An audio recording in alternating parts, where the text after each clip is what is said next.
Le Grand Matin Sud Radio, 7h-10h.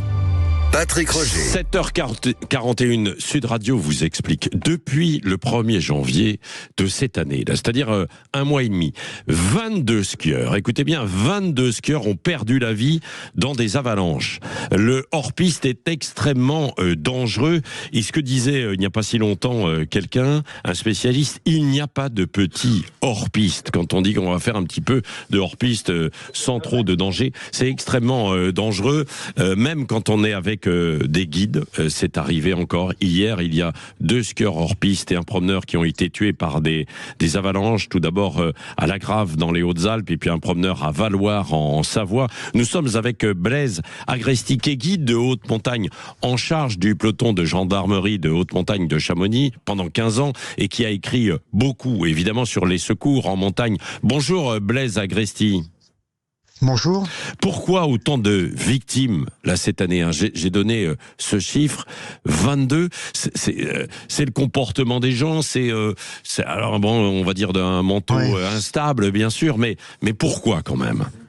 Disons que c'est la conjonction de deux éléments majeurs, des circonstances particulières de l'hiver avec effectivement beaucoup de neige cette année. Enfin, je pense que tout le monde a bien vu ce qui tombe sur le nez depuis plusieurs semaines. Donc ça, c'est un point, c'est les conditions extérieures, la neige.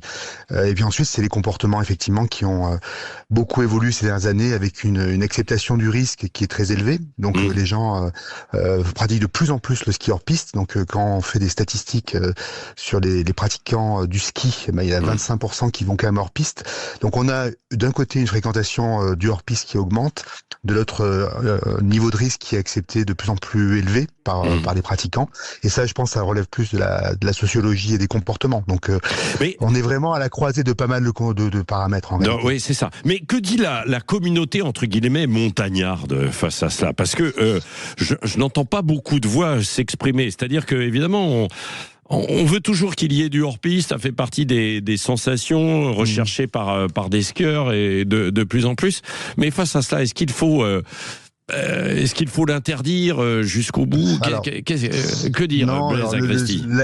La communauté montagnarde, elle est hyper attachée à la liberté d'aller en montagne, mais effectivement, ça signifie se former, se préparer, être capable de prendre des décisions. Donc ça, c'est quand même tout un aspect formation qui est là pour le coup assez déficient. Mais en même temps, on voit qu'il y a des professionnels qui sont concernés, donc on peut pas juste stigmatiser le manque de formation.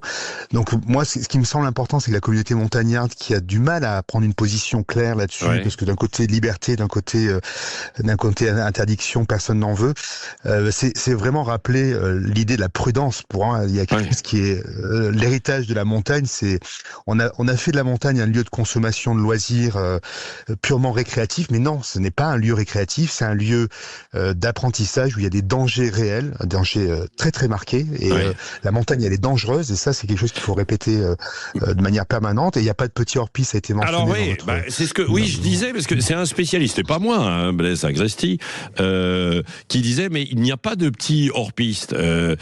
Alors là, vous allez effrayer en fait beaucoup de parents aussi qui voient leurs enfants aller faire du hors-piste et qui disent non mais ça va, c'est pas trop dangereux là où je vais. Ne t'inquiète pas, maman, ne t'inquiète pas, papa. Mais bon, quand même quoi. C'est pas le cas du tout. En fait, les pisteurs secouristes, leur métier, c'est de sécuriser les pistes balisées. Voilà. Après, ils sécurisent souvent de manière élargie, évidemment, ils sécurisent le domaine skiable parce qu'ils savent très bien que les gens vont sortir des pistes, donc ils essaient de faire le maximum. Il y a plein d'endroits qui sont accessibles par gravité, donc juste en laissant glisser les skis, dans des endroits qui sont extrêmement avalancheux. Donc non, il n'y a pas de petit hors-piste.